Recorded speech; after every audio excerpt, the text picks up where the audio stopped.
most clients in the smaller, the startup, you don't need multiple merchant accounts. You have a car, it's got 4 tires, you can drive around without a spare, right? But if you're planning on doing long distance trips and things like that, or maybe you're going to be an Uber driver driving all the time, it would really make sense to have that spare tire. And so for some of our clients, generally, when you start getting over $100,000 a month, maybe $1 million a year, it makes sense to have at least 2 merchant accounts, or 3 or 14 or whatever, depending on your size, scale, and needs. But for an extra $40, $50 a month, to have a secondary solution always available, always up, processing in parallel.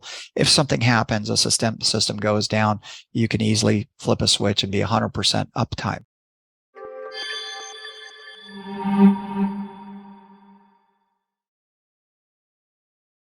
Hello, everybody. Welcome back. Chuck Anderson here. This is the Creative Collaboration Show, the show that helps you as a business owner grow, scale your business, whatever stage of business you're at. You could be right at the beginning. You could be late stage. Whatever it is, we have something for you. And this one, I do believe, is going to impact everyone, regardless of what stage your business is in. If you're just starting out, you're going to want to really strongly consider what we're going to talk about today. If you're been in business for a while, especially if you process payments through credit cards, you're going to want to pay particular attention to what we have to talk about today, because I have a treat for you.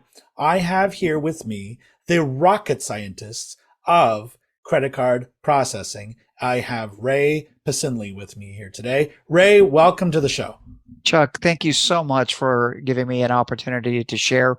There isn't a 1-minute video you can watch on YouTube to learn everything about credit card processing. So we try and teach and educate all of our clients. Mm-hmm. Absolutely. Well, and there's such an education to be had. And, right now, this is a year of change, when it comes to doing e-commerce, business online. And I think this is a very timely conversation, even with all of the recent events that have come on. And so we're going to address all of that. But first of all, Ray, tell your story. Who are you? And, by all means, clarify what it means to be a rocket scientist of credit card processing. Sure. So I've had a very unusual career path. In my former career, I literally used to be a rocket scientist. Went to school, got a degree in mechanical engineering, minor in mathematics, emphasis robotics and automated controls. And so I got a job working for aerospace. I was a CAD jockey. And so I literally designed products and hardware to put people and satellites into space and into orbit. Did that for a few years, hated life as a cubicle monkey, went back to school, got the MBA during the .bomb era, and I fell in love with e-commerce. And so I love solving e-commerce problems. I'm just a nerd and I just love tweaking out, and I love seeing my clients get optimized so that way they can grow their business. And so today I take quote unquote rocket science problem solving to look at my clients' business models, figure out what they're doing wrong, what they could be doing a little bit better, and increase those sales, increase the conversions, increase retention, lower declines, lower chargebacks, lower fraud. And so in simple terms, sometimes it does take a rocket scientist to figure out how to make things work better. Yeah, especially in, today's environment where there have been a few unusual and unexpected things happen, where the very first phone call someone is going to make, or your clients are going to make, are to you. And so, we want to address some of those things, but, talk a little bit about, who you typically work with and what are you hearing? Like at what point do people reach out to you and get help, and what are they getting help with? Great question. So I've been in the payments industry now going on 25 years. And so during that 25 years, I've handled about 70,000 clients. I've handled everything from, my smallest client was a small Boy Scout troop in San Diego. They did about $800 a year raising money for their Jamboree fundraising. My largest clients have been enterprise, and they started from zero and have scaled up to $1 billion plus in annual sales. So in terms of size, we really don't have any sort of minimums or anything of that. Basically, if somebody's e-commerce, come on over. We want to help. We're passionate. We're fanatical. We generally get kind of 3 different types of clients. We get the newbie. He just decided to start his business. A friend of a friend referred him to us. And so that's a great client because we can get everything set up correctly. The second kind of client is somebody who's growing. They're starting to experience some growth pains, some challenges. We will step in and say, hey, maybe you need this type of gateway, this type of fraud scrubbing, whatever.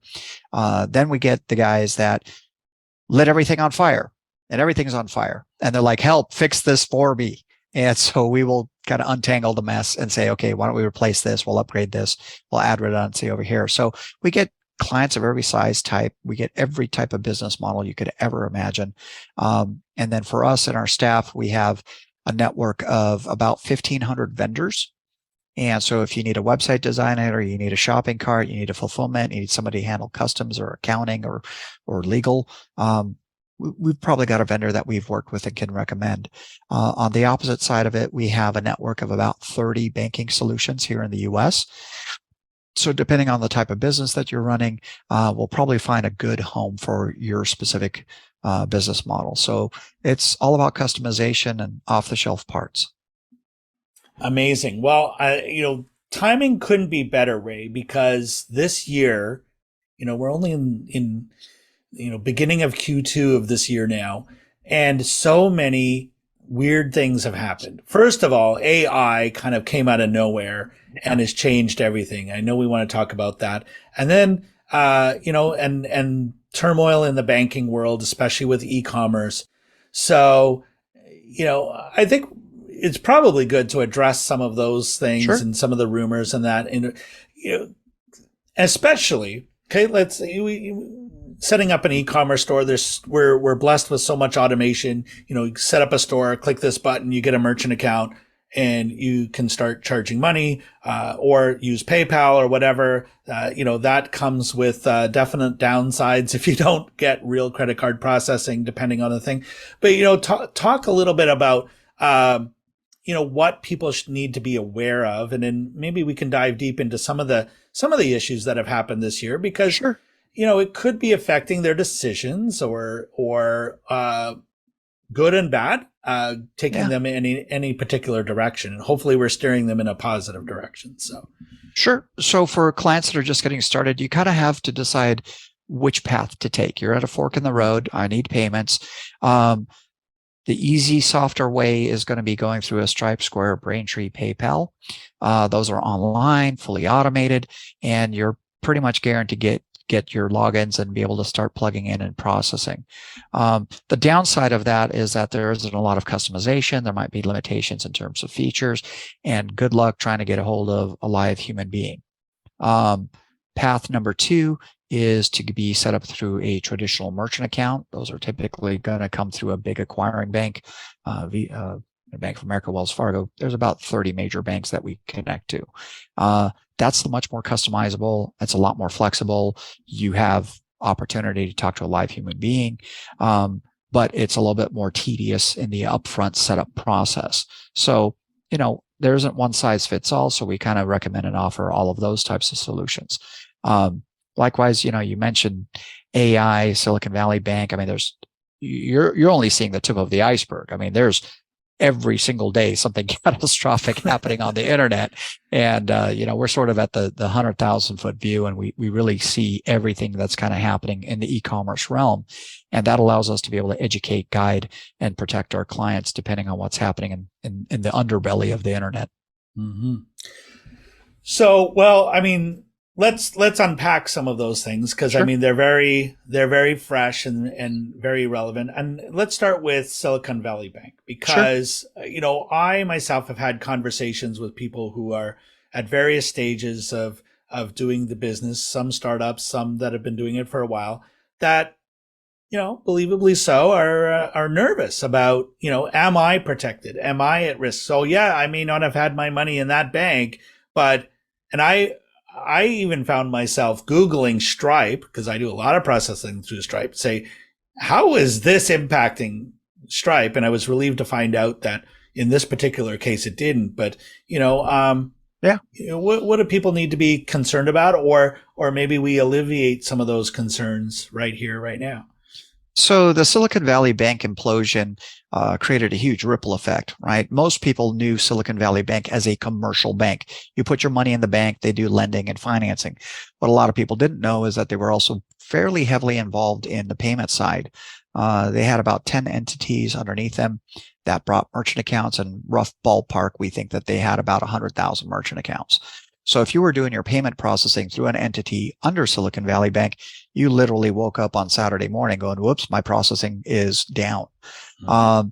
So most clients in the startup, you don't need multiple merchant accounts. You have a car, it's got 4 tires, you can drive around without a spare, right? But if you're planning on doing long distance trips and things like that, or maybe you're going to be an Uber driver driving all the time, it would really make sense to have that spare tire. And so for some of our clients, generally, when you start getting over $100,000 a month, maybe $1 million a year, it makes sense to have at least 2 merchant accounts, or 3 or 14 or whatever, depending on your size, scale, and needs. But, for an extra $40, $50 a month to have a secondary solution always available, always up, processing in parallel. If something happens, a system goes down, you can easily flip a switch and be 100% uptime.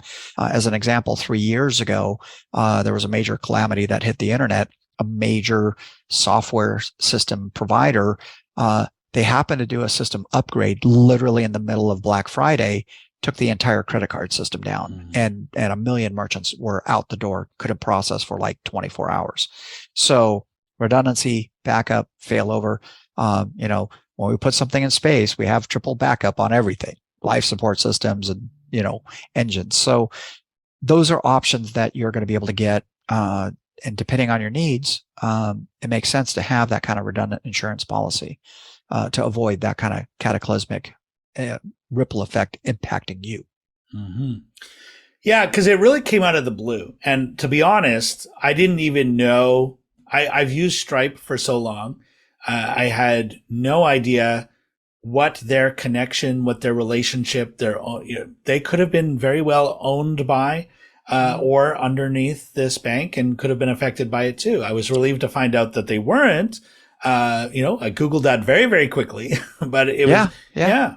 I mean, there's all sorts of stuff happening in the industry. There's massive amounts of consolidation, reverse mergers. I mean, things that are not above the surface. But, I'll give you an example. So right now, WorldPay, who is owned under a big organization called FIS, is getting ready to go public. They're going to take a portion of the business, WorldPay. We're going to put you on the stock market. That's great.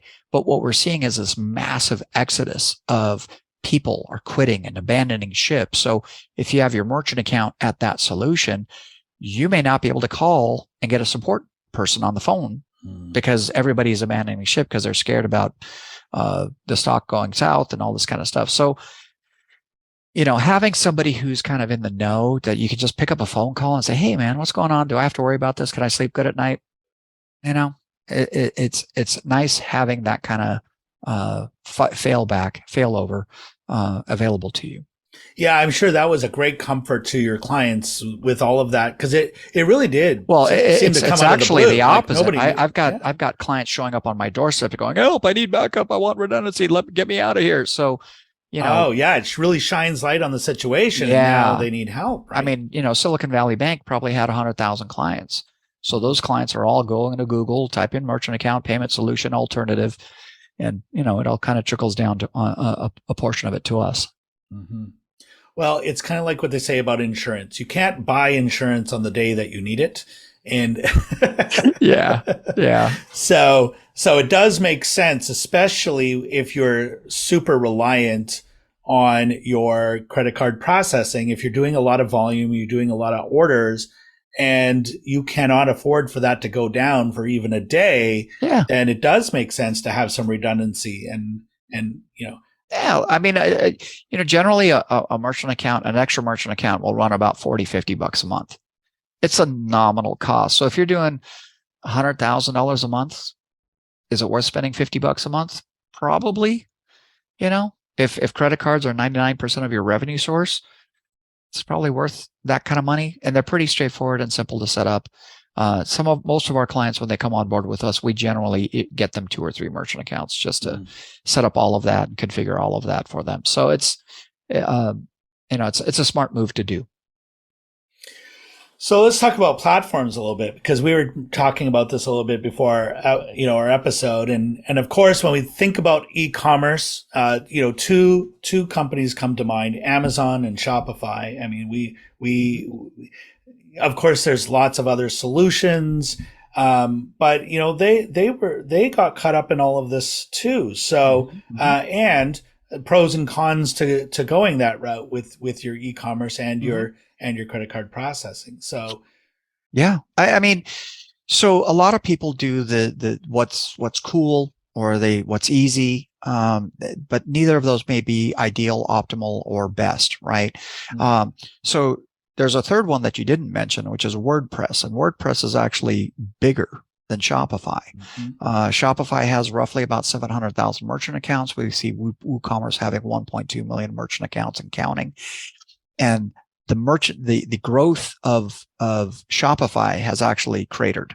They're actually losing clients on a daily basis.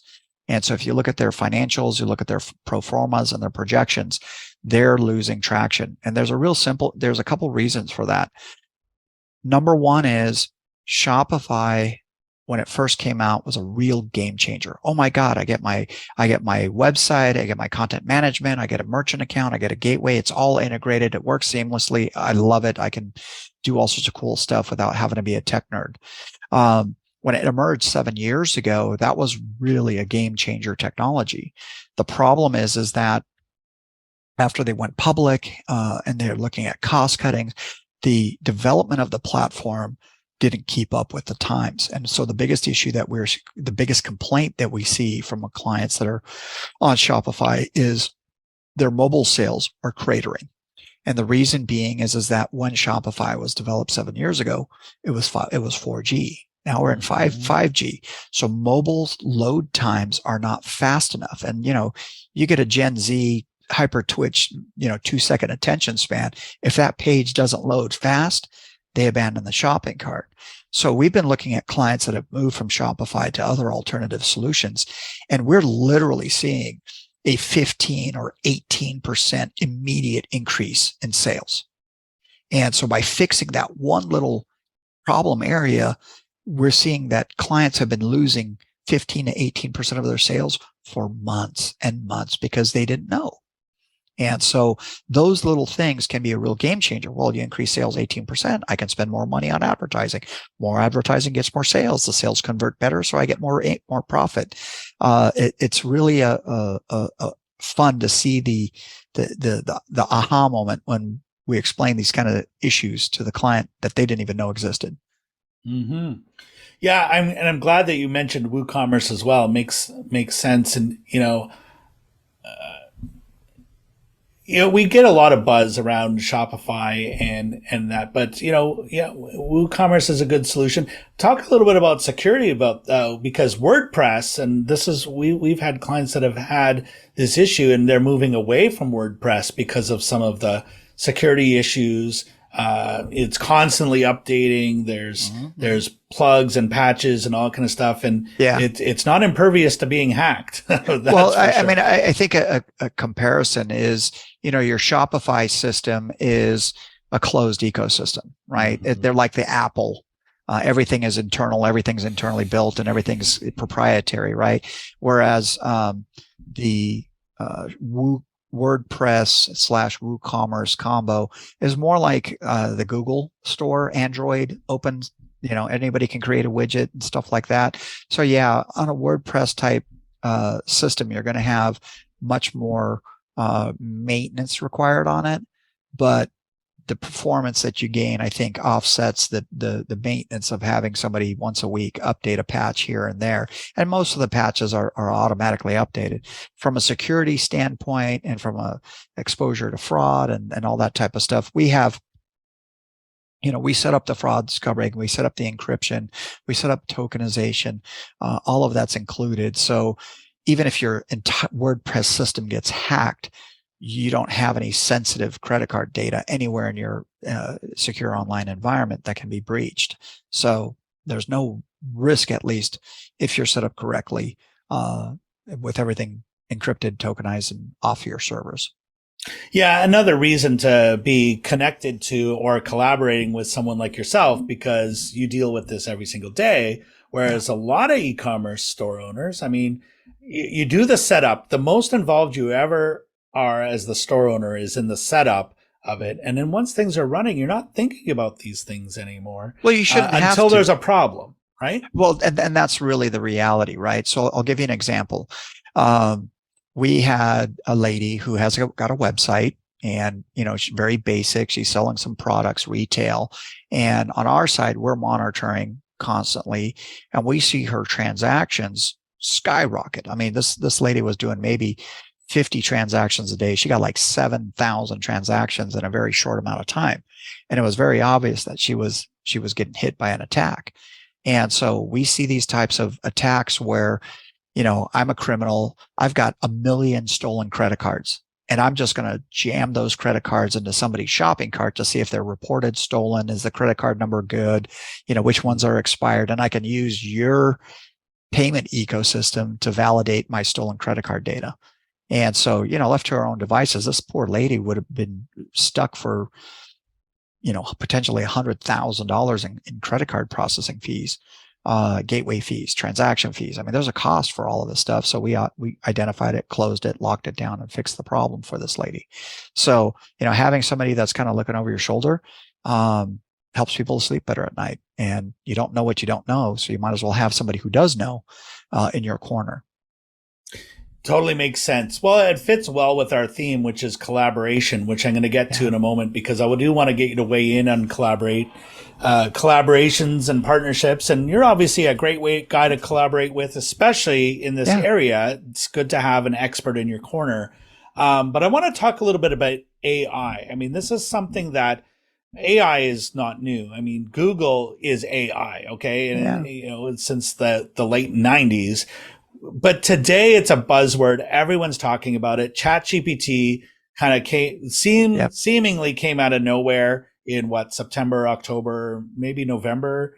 And I remember being at Affiliate Summit here, just not that long ago. And that's all anybody wanted to talk about. And it just went from here to here instantly. So I need to ask you, like, how is AI being impacting e-commerce and credit card processing?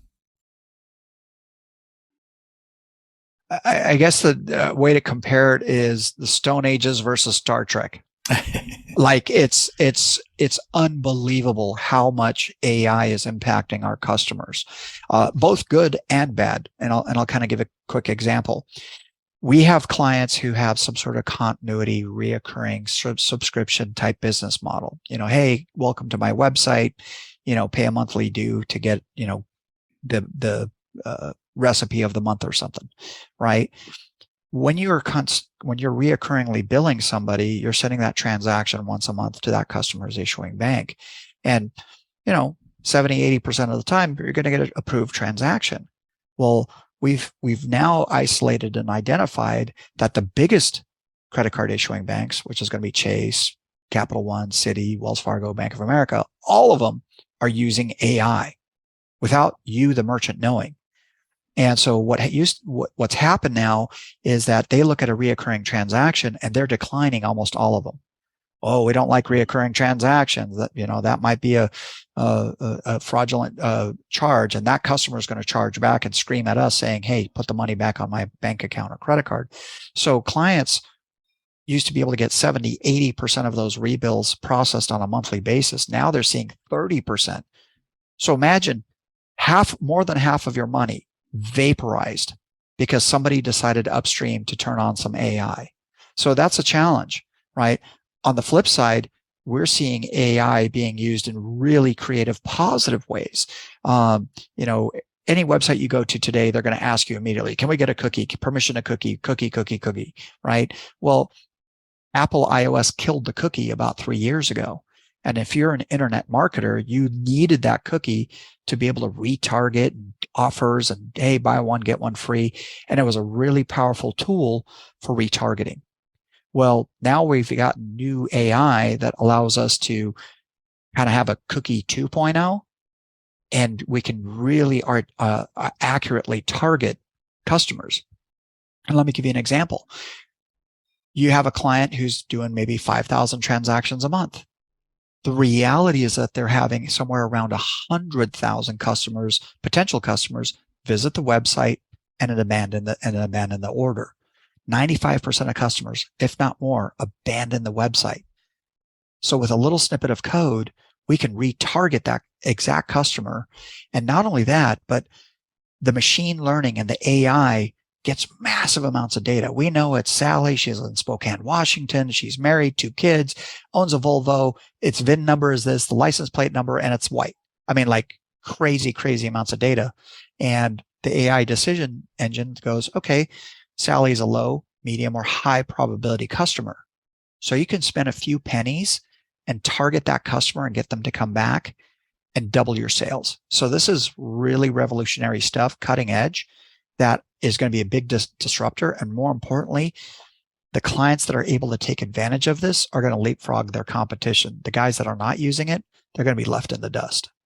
Star Trek versus Stone Ages. Yeah, I love that analogy. And this is the year to do it. I mean, I've had numerous conversations with some of my other, e-commerce and online business buddies. And this is the year. If you're not embracing AI, and we're not just talking Chat GPT. Everyone wants to talk about Chat GPT, but there's lots of other AI as well. This is the year where there's going to be, innovations. There's new things. This is the year to start to educate yourself and to start implementing this stuff right away.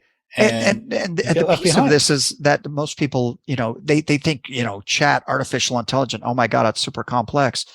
No, it's literally adding one line of code to a website. And now you have this super powerful engine doing the heavy lifting for you. So it's really exciting times, but it's also really kind of scary times if you don't know what you're doing.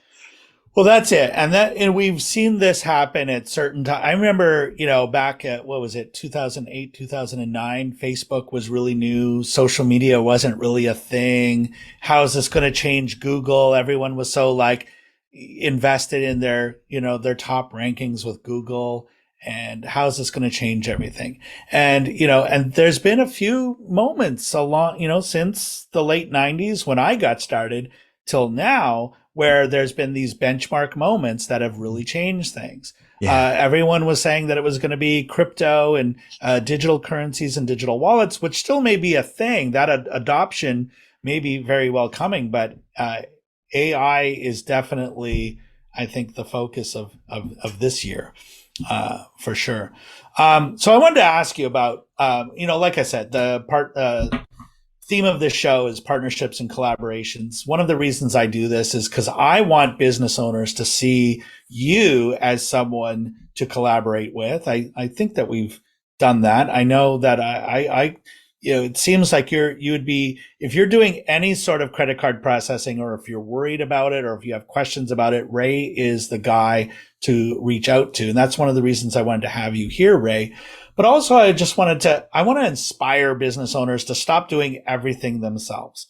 And oh God, yes. That do-it-yourself syndrome. I'm a recovering, are you ever like a chronic do-it-yourselfer? I had to learn the hard way not to do that. And so it's one of my missions for doing this show. I wanted to ask you, how has collaborating and partnering with others played a role and an impact in your business? I've got a perfect example for you. So I've been doing this so long, I've got a network of about 1,500 strategic vendors and solution providers, right? So 3 young guys, early 30s, late 20s, they have a product that they're selling on the internet, and it's this thing called resveratrol. Okay, they come to me and say, "Hey, we need merchant accounts. We need setup." Okay, great. What do you do? How do you do it? Where's your fulfillment? Where's your supply chain? Customer service? Like, we go through the whole spiel. And these guys are doing pretty decent business. They're doing about $500,000 per month. but they're literally got their Uncle Tom doing fulfillment, Barry's handling the phones Monday through Friday, 8 a.m. to 5 p.m. Like they're bootstrapped this whole thing. The only thing that they have is they got, the fulfillment guys got kind of a cool system to ship everything out. And I said, look, you guys are going to be spending all of your time doing customer service and fulfillment and inventory and stocking and all this. Let's talk to some of my partners, get some quotes, see who you like, and let's upgrade what you have to something that's more efficient and more scalable. And so they went with a certain call center, they went with a fulfillment, different manufacturer, all this kind of stuff. And so they're kind of chugging along doing about 500,000 a month. In January of the following year, Dr. Oz goes on Oprah and says, you should be eating resveratrol. It's going to make you live forever. These guys' sales went from 500,000 a month to $5 million a month, literally in about a 2-day span. And because everything that they had already from an infrastructure piece, we went from 2 customer service seats to 20 customer service seats just by twisting a dial. The fulfillment company that they were with had the capacity to drop ship 300,000 packages a day. So they could go from 1,000 orders a day to 20,000 orders a day in a blink of a heartbeat. So having the right solution providers does a couple different things. It saves you money because you don't have to build that infrastructure. You don't have to invest money in a call center software and hiring and training and retaining. That's a nightmare. What we try and teach our clients is focus on the one thing that you do, which is market and sell products. Get all the other pieces of your business out of your hands. At what stage do you do what? For a client who's just starting out, money's tight, you're doing 5 orders a day, 10 orders a day. That's pretty easy to handle by yourself. But if you start doing 25 orders a day, that's when you need to really start looking to outsource. And you don't have to outsource everything all at once. But you know what? Getting 1 customer service seat, low cost, maybe call per minute, is a great way to free up your time to focus on driving the business. I guess the lesson I try and teach my clients is, look, we want you to build your business, not build the business. Yeah. And so, and going with vendors that are vetted, trusted, reasonable, ethical, it can be really daunting. And so, that's why generally when somebody wants a vendor, we'll give them 3 recommendations: kick the tires, get a quote, look at their software, whatever. You pick whoever you want. Likewise, when you talk about collaboration, I have this great deep pool of vendors that support my clients and help my clients to be successful, right? Because I'm referring and recommending and driving business to those complementary vendors. They also look at me as a solution provider for their merchants. And so we kind of have this collaborative network and symbiotic relationship where, we're just sharing our customers with vendors that can deliver and execute and keep them happy and help their businesses to grow. Well answered. I have no follow-ups to that. That's how good that was. And it meets the goal, which is I want to inspire people to stop doing everything themselves and to collaborate and to network and to grow their own database of people that they can reach out to, who are the experts in each of the parts of the business that I need. And, so if it's credit card processing, you're going to reach out to Ray. You're going to get him on your database, reach out to him. We're going to get all your contact information here in a moment, and we're going to put it beneath this video. We're going to put it in the show notes of the episode. So it's going to be really easy to connect with Ray. But while I have you here, Ray, okay, this has been an amazing episode so far. And as we kind of bring this in, to a close, I want to ask, this is something I ask of all the guests, because it's our belief that in order to grow your business, you have to also grow yourself. That can mean knowledge. It can mean skills. It can mean mindset. It can mean a whole lot of different things. One of the ways that we do that is through books. And so I wanted to ask you if there's one go-to must-read book that you would recommend that everyone in business reads, whether it affects their business or their personal or whatever, what would you recommend?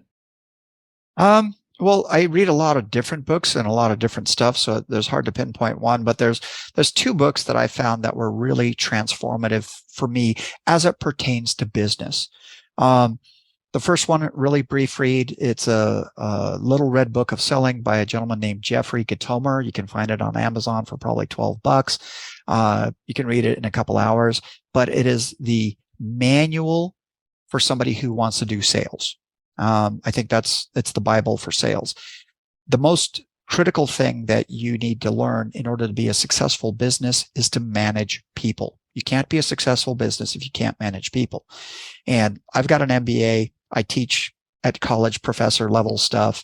They don't teach you how to be a good manager. And so the best book I ever read on management is a really fun read. It's called Turn the Ship Around by Captain David Marquet. He's a nuclear missile submarine commander, and he talks about how he changed a top-down management to a bottom-up, and it completely modified the entire Navy's training program for the submarine missile nuclear fleet. So it's a pretty fascinating read, and that one book helped my business grow 10x in 3 years. So Wow. best bang for buck you can find.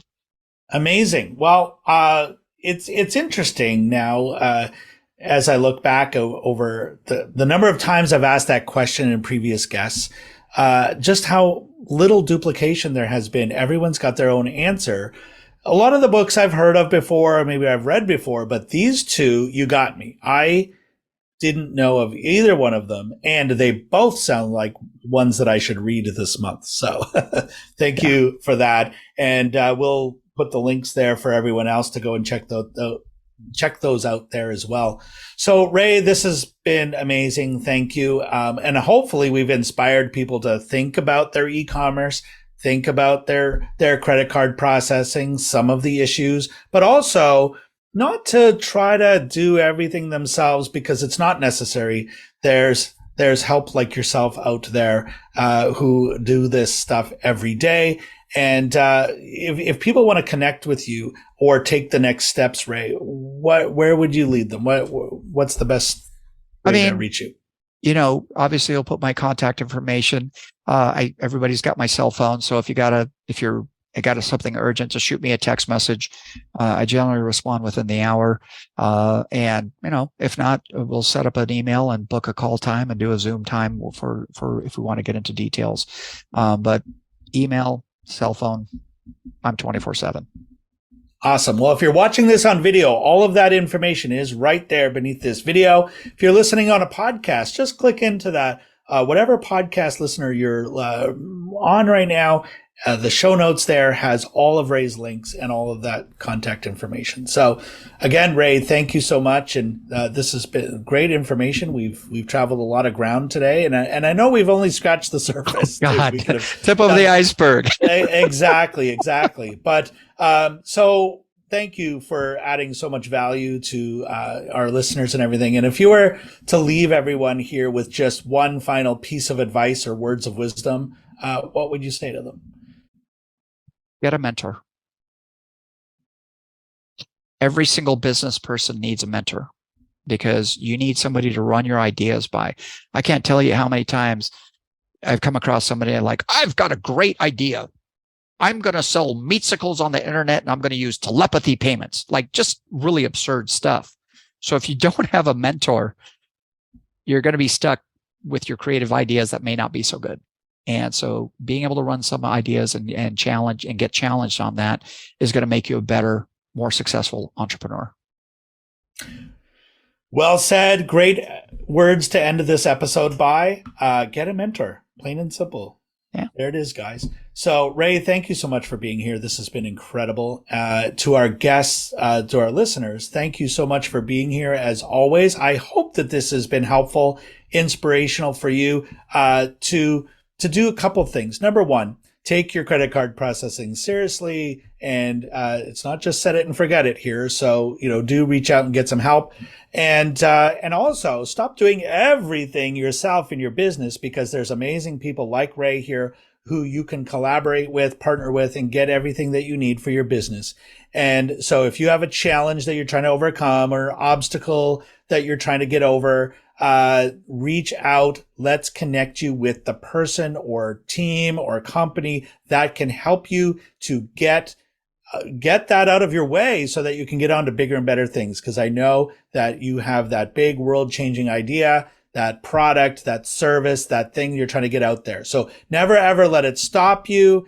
And keep moving forward. And in the meantime, keep on doing what you're doing. Until next time, this has been Chuck Anderson with the Creative Collaboration Show. We'll see you soon.